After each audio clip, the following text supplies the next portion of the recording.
오늘 제목이 여러분 어떻게 되죠?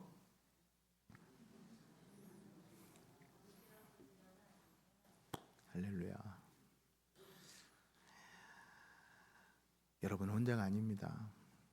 믿습니까? 아멘. 아멘.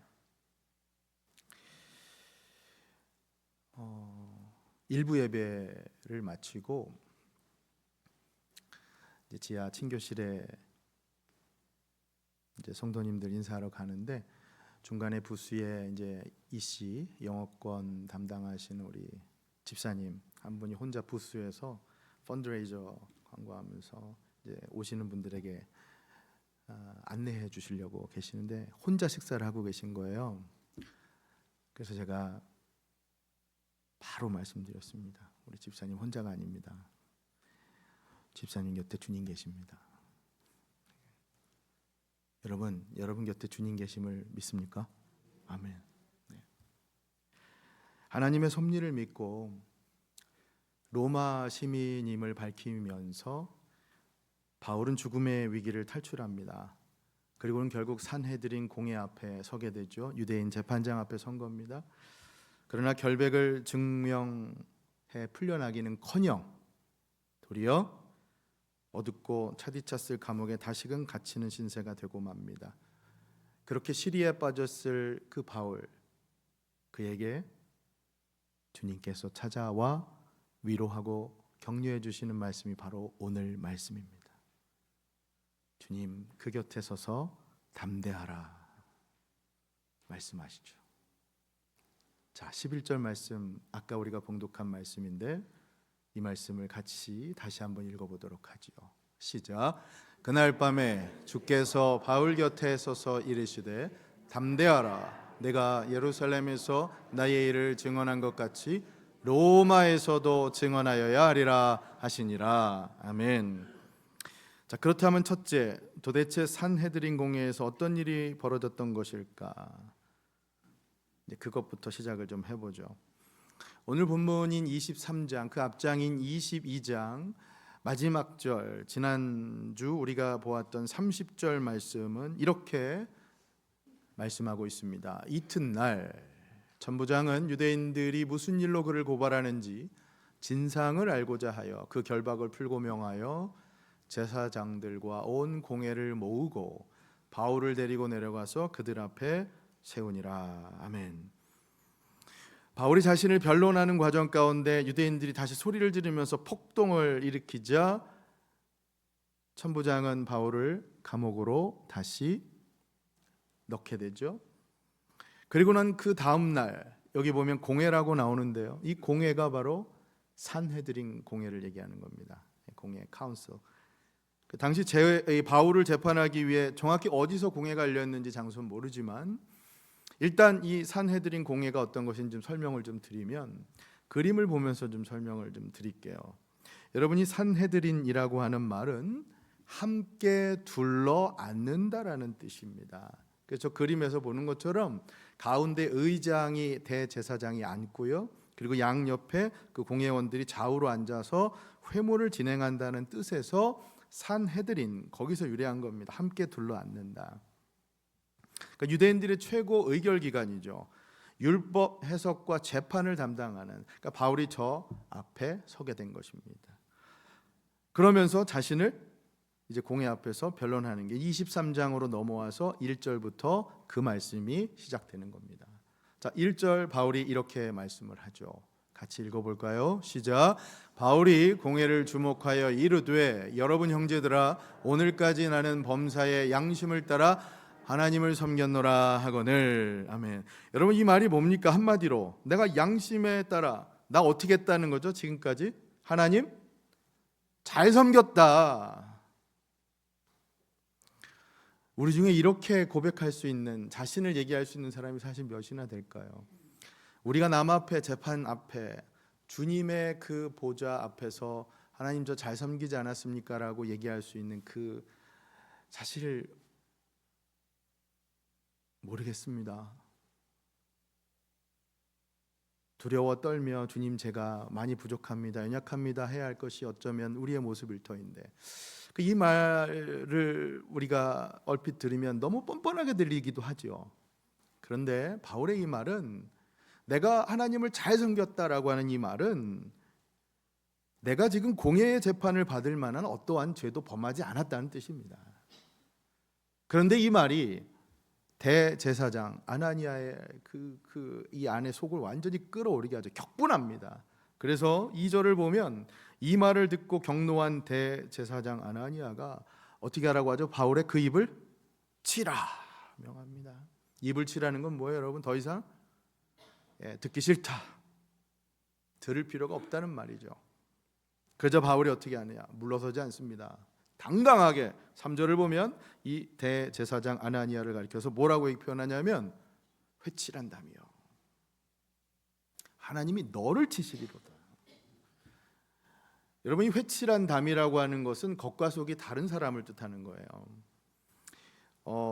예수님께서도 여러분 복음서 기억하실 겁니다. 바리새인 비판하실 때 회칠한 무덤처럼, 그렇죠? 이게 어떤 거냐면 우리가 간혹 쓰는 표현 중에 겉은 멀쩡한데 왜 속은 다 썩었다, 골았다. 과일 이렇게 비즈니스 하시는 분들이 이거 잘 아시죠? 겉은 멀쩡해 보이는데 아니 속이 골았다. 그러니까 우리가 그걸 갖고서 우리 비유적으로 많이 얘기하잖아요. 육신은 농담으로 내가 이렇게 멀쩡해 보여도 안은 다 완전 골병 들었다. 예? 그런 얘기. 예. 회칠한 담이 꼭 그런 거예요. 튼튼하지 못해서 곧 무너질 담인데 겉에만 회칠을 해서 멀쩡해 보이도록 한 게 이 외식, 위선을 뜻하는 겁니다. 그러니까 바울이 그렇게 아나니아 대제사장을 아주 신랄하게 비판을 하니까 곁에 있던 공회원들이 네가 어떻게 대제사장을 욕하냐고 거들어요. 그죠? 재미있는 게 이때 바울의 반응입니다. 5절 한번 보세요. 뭐라고 얘기하느냐? 시작. 바울이 이르되 형제들아 나는 그가 대제사장인 줄 알지 못하였노라. 기록하였으되 너의 백성의 관리를 비방하지 말라 하였느니라. 여러분, 이 바울의 말 대제사장을 진짜 몰라봤을까요? 의견이 분분합니다. 학자들이 사실 일부러 그랬다 이건. 대제사장을 몰랐을 리 없다, 인정하기 싫어서 한 얘기다가 있고, 저는 이 두 번째 이게 더 적절한 것 같은데 실제로 몰라봤다. 왜? 예루살렘을 떠난 지 이미 오랜 시간이 지났기 때문에 몰랐을 수 있다. 왜냐하면 그 다음 뭐라고 얘기하냐면 곧바로 백성의 관리를 비방하지 말라라고 하는 성경 말씀을 인용하잖아요. 자기는 백성의 관리를 비방한 그런 건 아니다.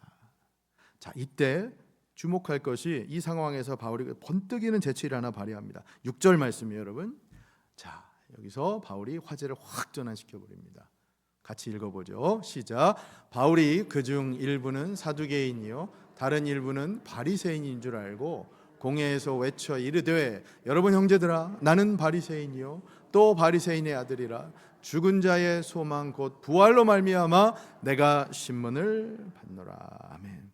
바울이 가만 보니까요 공회의 이 구성원들이 지금 사두개 바리새파로 나눠져 있는 거예요. 아까 그림에서 보신 것처럼 의장이 대제사장이고 총 이제 실제 70명이거든요. 산헤드린 공회가. 그런데 어떤 사람들로 구성되어 있냐면 제사장, 그리고 서기관, 그리고 장로. 그러니까 제사장은 사두개파 출신으로, 그리고 서기관들은 다 바리새파. 그러니까 가만히 보니까 지금 어때요? 양쪽이 나눠져 있는 걸 보고 거기에다가 부활이라고 하는 이슈를 확 던져버린 겁니다. 그러니까 화제가 완전히 지금 바뀌어버리죠. 왜냐하면 바리새인은 부활, 천사, 영 이걸 믿거든요. 그런데 사두개인은 이걸 믿지 않아요. 근데 바울이 자기 자신이 나는 바리새인이고 바리새인의 아들이다. 그렇기 때문에 내가 지금까지 부활을 믿는 걸로 지금 이 재판 앞에 선 거다. 나는 예수 그리스도의 부활을 믿는 자다. 그것 때문에 선 것이다라고 부활의 이슈를 확 던져버리니까 양쪽이 어떻게 되겠어요? 예, 이게 뭐 난리가 난 거예요. 신문하던 재판정이 오히려 부활을 토론하는 이 토론장으로 바뀌어버린 거죠.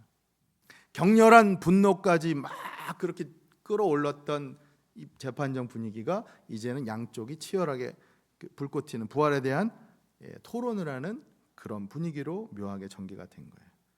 바리새인들이 나중에 이 사람은 죄가 없다, 우리가 보니까, 그렇게 오히려 처음과 달리 바울을 지지하고 사두개파는 아니다, 여전히 죄가 있다, 이렇게 얘기하는 거죠. 그래서 이 장면을 보고 그렇게도 얘기하는 분이 있죠. 이게 바울의 처세가 이게 옳았냐, 이거 비열하지 않았냐, 이 꼼수다, 그렇게 얘기하는 게, 왜냐하면 나눠버렸으니까. 우리 이 식으로 얘기하면 이겁니다. 이렇게 가만히 보니까 양쪽을 이렇게 나눌 수 있는 교회 안에서, 여러분 정치인들에게 평가하기 요즘 잘한다고 하잖아요. 그게 오히려 그들의 처세술이라고 세상은 많이 얘기하지 않습니까? 요즘 정치 보면 그렇다가 너무 극렬하게 양극화가 돼 있잖아요. 좌, 우, 세대와 세대, 남녀 나누는 게 오히려 자기들한테 유리하거든요. 만약에 교회 안에서도 우리가 나눌 수 있는 걸로 뭘 해야 된다면 그건 전혀 옳은 게 아니죠. 여러분 예를 들면 교회 안에서 대졸자와 고졸자를 나눈다? 그런 건 도저히 있을 수가 없는 일이지 않습니까? 학력으로. 우리가 어디 사느냐에 따라서 나눈다? 말도 안 되는 일이죠. 그렇다면 이 바울의 처세가 옳았냐? 그렇게 비판의 시각으로 볼 수도 있는 거죠. 근데 저는 그렇게까지 해석할 필요는 없다고 봅니다. 왜? 바울이 지금 던진 이슈가 뭡니까? 부활이잖아요. 바울은 늘 어디를 가든 항상 부활의 이슈. 왜? 이것이 복음의 핵심이기 때문에, 십자가와 부활을 어딜 가든 그는 증거했기 때문에 여기서도 동일하게 부활이라고 하는 이슈를 그들 앞에 동일하게 던진 것이죠. 사랑하는 여러분, 복음의 핵심이 십자가와 부활인 줄로 믿습니다. 아멘. 그걸 던져서 같이 얘기하자는 것에 있어서는 아무런 문제가 없다는 것이죠. 자, 그런데 결론이 어떻게 됩니까? 이들이 서로, 자 10절을 보십시오. 결국 이렇게 됩니다. 제일 앞에 보면 어떻게 되죠? 큰 분쟁이 생깁니다. 그 안에서 이제 상상이 되시죠? 난장판, 아수라장이 된 거예요. 자, 그래서 천부장이, 자 같이 한번 읽어보죠. 시작. 천부장은 바울이 그들에게 찢겨질까 하여 군인을 명하여 내려가 무리 가운데서 빼앗아 가지고 영내로 들어가라. 결국 바울이 다시금 생명의 위협을 받고 감옥으로 들어가는 신세가 되죠. 자, 근데 너무나 감사하게도 이런 절망의 순간 가운데 누가 찾아오신다? 바로 주님께서 찾아오셔서 위로하고 격려해 주신 말씀, 힘 주신 말씀이 바로 11절의 말씀이라는 겁니다. 11절 다시 한번 보십시오. 11절의 말씀. 그날 밤에 주께서 바울 곁에 서서 이르시되 담대하라, 내가 예루살렘에서 나의 일을 증언한 것 같이 로마에서도 증언하여야 하리라. 아멘. 자, 두 번째 설교 파트입니다. 자, 그렇다면 주님 곁에서 바울이 무엇을 경험했을까? 11절 말씀을 갖고 오늘 5가지 묵상 포인트를, 5가지 교훈을 집중해서 여러분과 나누려고 합니다. 첫 번째, 그날 밤에 주님께서 찾아오십니다. 자, 여러분 우리가 뭐 단어든 문장이든 뭘 읽을 때 강하게 강조해서 읽어야 할 때가 있죠. 강세를 둔다. 저기에 강조를 두는 건 그날 밤입니다. 그래서 이렇게 코테이션 볼을 뒀는데요. 자, 그날 밤에 강조를 하면서 우리 저 교훈 2를 한번 읽어보죠. 시작. 그날 밤에 주님께서 찾아오십니다. 자, 왜 그날 밤에 강조를 하느냐? 그날 밤이 바울의 목숨이 위태로웠던 밤. 저놈은 살려둘 자가 아니라고 그 온갖 폭도들의 소리가 아직도 귀에서 왱왱거렸을 그 밤이죠. 큰 분쟁이 생겨서 바울이 찢겨질 위협이 있었던 밤입니다. 그러다가 가까스로 목숨을 부지해서 차가운 감옥 바닥에 누워서 어떻게 하든 잠을 청하려고 했지만 도저히 잠을 이룰 수 없어 고통 가운데 주님을 부르짖었을 그 밤이죠. 앞날이 전혀 보이지 않는 그 미래로 인해서 통곡 가운데 기도했을 그 밤. 근데 그 밤에 누가 찾아오셨다? 주님께서 찾아오셨다. 할렐루야. 아멘. 여러분, 그날 밤은 우리에게도 있을 수 있어요. 여러분 인생 돌아보시면 그런 밤 없으셨어요? 실패와 고난으로 거듭된 실패와 고난으로 좌절했던 그날 밤, 낙심하고 시리에 차서 내 인생 이것으로 끝나는가 힘들어했었던 그날 밤, 질병에 몹쓸병에 걸려서 끙끙거리며 고통 가운데 나는 더 이상 살지 못하는가 힘들어하며 주님께 부르짖었던 그날 밤, 사람들의 반대, 배척, 심지어 배반을 당해서 홀로 외로이 지새웠을 그날 밤, 이민생활하면서 누군가에게 가서 얘기할 수도 없고 누군가를 의지할 수도 없어서 정말 힘든 시간을 보내야 했던 고통의 그날 밤. 여러분, 그런 밤은 우리 모두에게 있을 수 있는 밤입니다. 그렇죠? 근데 그 밤에 중요한 것은 누가 찾아오셨다? 주님께서 찾아오셨다. 할렐루야. 아멘. 시편 50편 15절 이렇게 말씀합니다. 우리 말씀 믿음의 고백으로 같이 한번 읽어보죠. 시작. 환난 날에 나를 부르라. 내가 너를 건지리니 내가 나를 영화롭게 하리로다. 아멘. 여러분, 이 말씀 붙드십시오. 이 말씀 굳게 붙들고 살아가십시오. 여러분, 이 말씀 잘 보시면 환난 날에, 그날 밤에 우리가 주님의 이름을 부르면 주님께서는 나를 건져 주실 뿐만 아니라 우리를 영화롭게 하신다고 말씀합니다. 여러분, 이게 무슨 뜻이냐? 다시 말하면 환난 날에 우리가 하나님을 더 의지하고 붙드는 신앙으로 살아갈 때 그 모습을 통해서, 그 믿음을 통해서 주님은 우리를 건져주시고 지켜주실 뿐만 아니라 그 믿음을 통해서 하나님께서 영광 받아주신다는 겁니다. 할렐루야. 아멘. 여러분, 하나님 영광 위에 살아가고 싶으십니까? 다른 거 없어요. 환난 날에, 고통의 날에 주님께 부르짖는 그 모습이 바로 하나님께 영광 올려드리는 모습임을 기억하시길 바랍니다. 하나님 그걸 받으시는 거예요. 그걸 받으시는 거예요. 그러니 이제 우리 인생의 그날 밤 우리의 시선, 내 시선을 두어야 할 곳이 어디입니까? 누구를 바라보아야 하겠어요? 바로 내 곁에 계신 주님을 바라보시기를 바랍니다. 아멘. 그런 의미에서 두 번째, 주님께서 바로 내 곁에 서 계십니다. 여러분, 여기서의 강조는 뭐죠? 바로 내 곁에 주님께서. 지난주 저 자막에도 나왔지만 God is now here, 이걸 어떻게 읽느냐, 여러분 제가 자막을 통해서 두 가지 방법이 있다고 말씀드렸잖아요. 그죠? 기억나시죠? God is nowhere, 아무 데도 없다. 이건 불신자들이 읽는 방법이고, 그러나 우리 믿는 자들이 읽는 방법은 God is now here, 지금 여기에 계시다. 사랑하는 여러분, 지금 여기에 여러분 곁에 주님 계심을 믿습니까? 아멘. 네. 그래서 바울이 그랬던 거예요. 이 바울이 그날 밤에 주님 찾아오셔서 그 곁에 서 계셨어요. 함께 해주셨습니다. 그러니 그날 밤에 우리의 시선을 두어야 할 것, 내 시선을 두어야 할 것은, 여러분, 내 손과 발목에 차여진 그 착고와 쇠사슬이 아니라는 거죠. 내 시선이 머물러야 할 것은 나를 감시하는 군인이 아니라는 겁니다. 도저히 밝아올 것 같지 않은 밖을, 그 어둡고 칙칙하고 캄캄한 사방의 감옥, 그 쇠창살을 내가 바라볼 것이 아니라 우리 인생길에서, 우리 삶의 영역에서 도저히 보이지 않는 그 환경과 형편만 바라볼 것이 아니라 우리가 바라보아야 할 분은 누구시다? 바로 내 곁에 계신 우리 주님이심을 믿어 의심치 마시기를 바랍니다. 아멘. 그겁니다.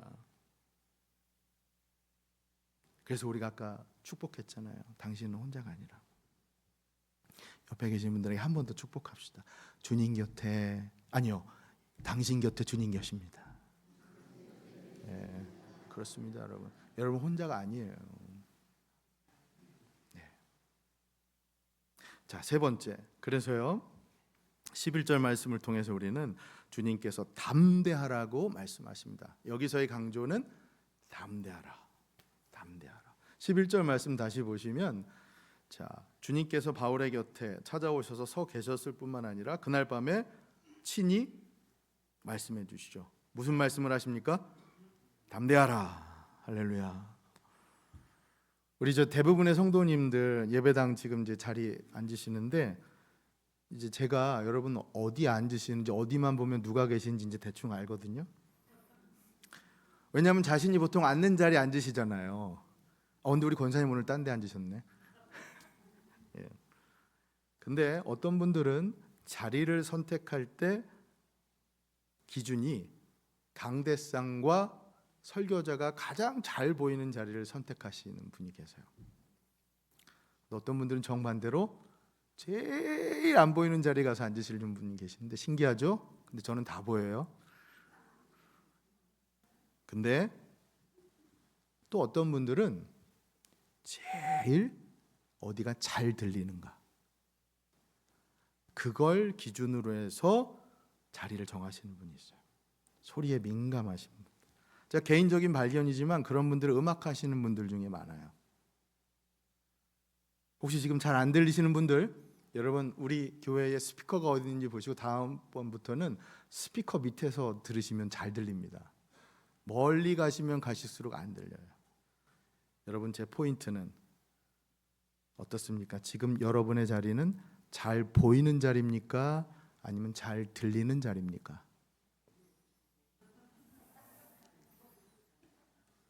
영적으로 제가 드린 질문이에요.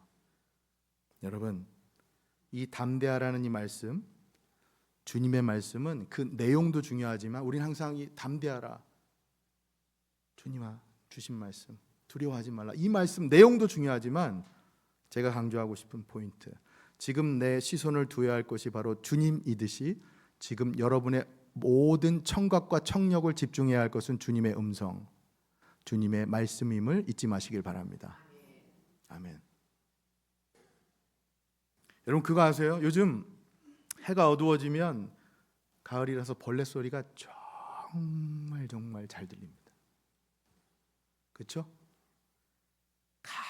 캄캄한 밤에 오히려 벌레 소리가 더 잘 들린다는 말처럼, 부디 여러분 인생의 캄캄한 밤에 세상과 떨어져서 세상의 모든 문들을 다 닫고 주님께만 여러분의 마음 문을 다 여시고 그 열린 문을 통해서 주님의 음성에 귀 기울여 살아가시기를 바랍니다.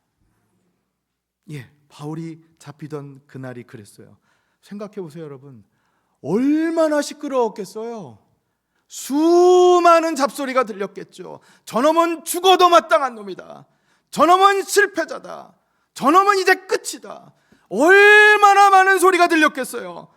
그런 세상의 잡소리, 그걸 압도하는 주님의 음성이 지금 이 감옥에서 들려오지 않습니까? 주님 뭐라고 말씀하십니까?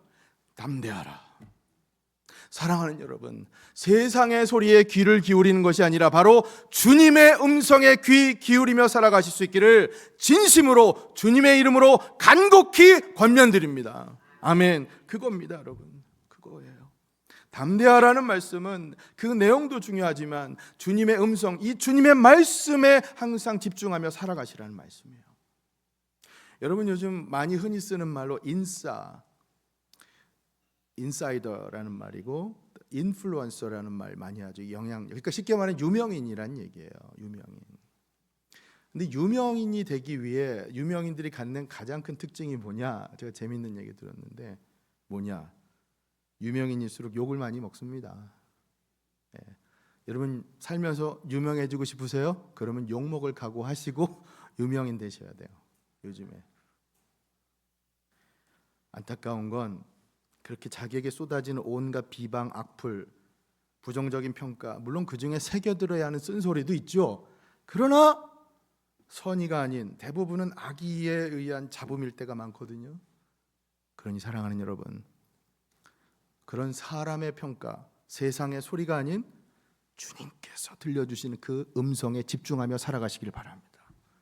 주님의 이 말씀을 통해 들려주시는 위로와 격려와 권면의 음성에 부디 이번 한 주도 그 말씀에 집중하며 살아가는 여러분과 제가 될 수 있기를 예수님 이름으로 축원합니다. 아멘. 자, 네 번째, 주님께서 예루살렘 사역을 인정해 주십니다. 자, 여기에 강조는 어디죠? 예루살렘. 이게 무슨 뜻이냐? 다시 11절 말씀을 가보면 이제 하반절에 뭐라고 되어 있냐면 담대하라 말씀하고 난 다음에 뭐라고 돼 있죠?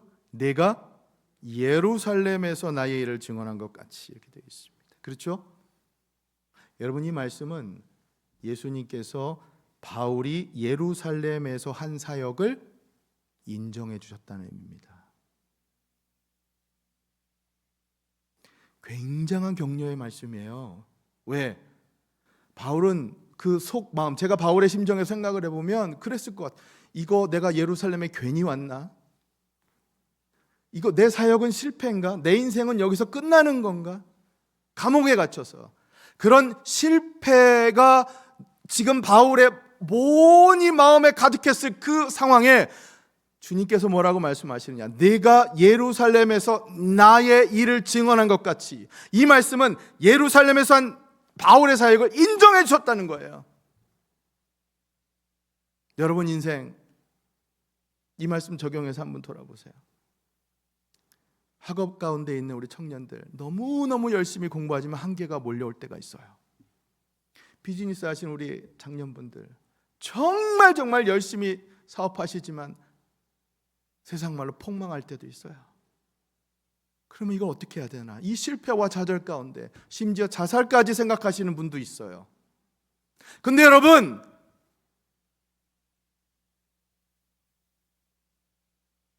주님께서는 여러분 다 아세요. 여러분 하신 일 다 하신다고요. 그러니 절대로 여러분들이 실패했다고 생각했을 때 이것이 끝났다라고 생각하지 마시라고요. 이 말씀 기억하세요. 내가 예루살렘에서 나의 일을 증언한 것 같이. 사랑하는 여러분, 이건 주님 보시기에 바울이 잘했다는 얘기입니다. 인정해 주셨다는 얘기예요. 그러니 로마에 가서도 이렇게만 하라, 그렇게 말씀해 주고 계신 것이죠. 할렐루야, 아멘. 여러분 인생 지금까지 사시면서 실패로 내가 뭔가 잘못했다라고 생각하는 부분이 있으면 여러분 절대로 거기서 끝내 포기한다는 생각하지 마십시오. 제가 말씀드립니다. 주 안에서 주 뜻 안에서 행한 일은 거저도 없지만 낭비도 없습니다. 한 번 더요. 주 안에서 주 뜻 안에서 행한 일은 거저도 없지만 낭비도 없습니다. 여러분 인생 주 안에서 주 뜻 안에서 행하신 일은 거저한 것도 아니지만 결코 헛된 낭비도 아님을 기억하시길 바랍니다. 하나님께서는 여러분의 그 실패와 좌절, 그 모든 것을 다 이용하셔서 합력하여 아름다운 선을 이뤄 가실 줄로 믿으시길 바랍니다. 여러분 지나고 보면 내가 실패했다라고 생각하는 그 경험마저도 주님은 여러분 그 모든 것을 이용하셔서 하나님의 큰 계획 안에 하나님께서 사용하시는 커다란 발판으로 사용하고 계심을 잊지 마시길 바랍니다. 바울이 지금 그랬던 거 아니에요. 예루살렘에서 내가 한 것처럼 인정해 주신 거예요. 여러분 인생 가운데 지나온 모든 길을 주님께서 그렇게 인정해 주고 계시다는 겁니다. 얼마나 감사한 일이에요. 그러니 부디 여러분 인생의 의미, 여러분 삶과 사역의 의미 다른 사람한테 묻지 마시고 주님께 가서 묻고 답을 얻으실 때 부디 오늘 이 말씀, 내가 예루살렘에서 나의 일을 증언한 것 같이, 내가 필라델피아에서 나의 일을 증언한 것 같이, 내가 한국에서 나의 일을 증언한 것 같이, 내가 유럽에서 나의 일을 증언한 것 같이, 내가 베트남에서 나의 일을 증언한 것 같이, 내가 웨스트필리에서 나의 일을 증언한 것 같이, 그렇게 로마에서도 증언하여야 하리라. 부디 이 말씀을 통해서 다시 한번 진정한 위로와 도전과 주님의 격려를 얻을 수 있기를 예수님 이름으로 축원합니다. 아멘.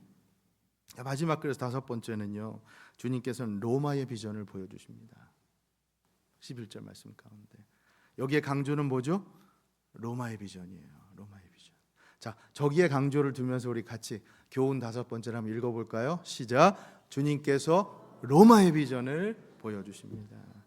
로마에서도 증언하여야 하리라. 여러분 이 말씀은 사명의 말씀이에요. 비전의 말씀이잖아요. 그렇죠? 쉽게 얘기하면 이 사명 이룰 때까지 바울은 죽는다? 아니요, 안 죽는다. 왜? 네가 로마에 가서 증언할 때까지 누가 지켜주신다? 주님께서 지켜주신다. 할렐루야. 아멘. 아프리카 선교의 개척자로 알려진, 그래서 그 아프리카 30년 동안 대륙횡단을 하면서 복음의 문을 열었던 그 데이빗 리빙스톤이라는 그 선교사님, 여러분 잘 아실 거예요. 그분이 한 유명한 말이 그거잖아요. 한 번은 사자에 물려서 죽을 뻔한 그 상황에서도 이분이 이렇게 말을 했다고 하잖아요. 그 유명한 말, 사명자는 사명을 다 이룰 때까지 죽지 않는다. 하나님께서 맡겨주신 사명을 다 이룰 때까지, 여러분 인생 가운데 하나님께서 맡겨주신 사명을 여러분 다 이루실 때까지 하나님께서 여러분 삶을 지켜주시고 인도해 주십니다. 아멘. 아멘. 여러분, 여기서 우리가 참된 위로, 하나님의 위로의 의미를 발견하죠. 우리가 위로라고 하면 우리는 이 감정적으로 누군가가 와서 거기서 감정적으로만 위로해 주는 것이 위로라고 생각하는데 아닙니다. 하나님의 위로는 사명까지 확인하는 것, 그게 바로 하나님의 위로입니다. 기억하십시오. 여러분, 우리는 위로라고 하면 누구의 말을 들어주고 누구를 달래주는 것이 위로라고 생각하지만, 하나님의 위로는 여러분이 살아가야 할 인생의 목표와 방향까지 제시하시는 것이 바로 하나님의 위로이십니다. 여러분, 하나님의 위로를 받기를 원하십니까? 그렇다면 하나님께서 주시는 여러분 마음 가운데 평안뿐만 아니라 여러분이 어떻게 무엇을 보고 살아야 할지에 관한 그 인생의 목적까지도, 분명히 비전까지도, 사명까지도 얻으시며 살아가실 수 있기를 진심으로 축복합니다. 아멘. 그래서 오늘 말씀 저는 이렇게 적용하면서 맺기를 원합니다. 도전합니다. 여러분 인생의 지금 로마는 어디입니까? 우리가 주님 앞에 나올 때 우리는 주님께서 나를 위로해 주시고 격려해 주시는 것, 내 마음 달래주시는 것만을 생각하지만, 여러분 마지막 사명과 비전까지도 그 위로 안에 포함되어 있다는 걸 생각해 보면, 여러분 인생의 지금 로마는 어디입니까? 필라델피아입니까? 아니면 열방 가운데 어느 한 곳입니까? 자, 오늘 이것을 이 예배와 이 기도 가운데 분명히 발견하시는 은혜가 있기를 진심으로 소원합니다. 우리 반주를 좀 부탁드릴게요. 여러분, 오늘 말씀을 좀 정리해 봅니다.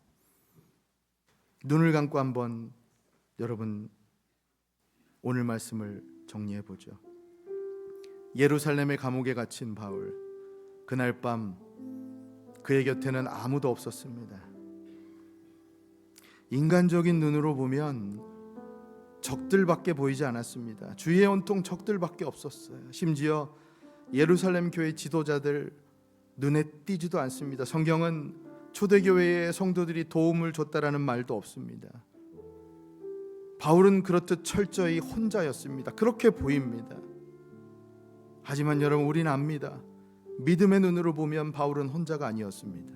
왜냐하면 그날 밤 바울 곁에는 주님께서 함께 서 계셨기 때문입니다. 여러분, 이건 우리에게도 마찬가지입니다. 여러분들도 마찬가지입니다. 우리도 혼자가 아닙니다. 그러니 환경과 상황만 보지 말고 믿음의 눈으로 지금 여러분 곁에 서 계신 주님을 보십시오. 믿음의 눈을 들어 여러분 곁에 서신 주님의 그 음성을 들으십시오. 여러분, 따지고 보면 우리 인생 이거 하나면 되지 않습니까? 주님 함께 해주신다는 사실 하나, 이 땅의 모든 어떤 존재들, 심지어 나의 도움의 존재들마저도 주님 함께 해주신다는데 더 큰 무슨 의미가 있겠습니까? 주님 지금 여러분 곁에 함께 서 계신데 다른 무엇인들 더 큰 의미가 있겠습니까? 부디 그러니 오늘 이 말씀, 내 일생 동안 늘 내 곁에 서 계셨던 주님, 그렇게 여러분 인생을 돌아보며 고백하며 체험하며 살아가는 삶 살아갈 수 있기를 부디 우리 이것을 소원하면서 이 시간 주님 앞에 은혜 구하는 기도했으면 좋겠습니다. 우리 함께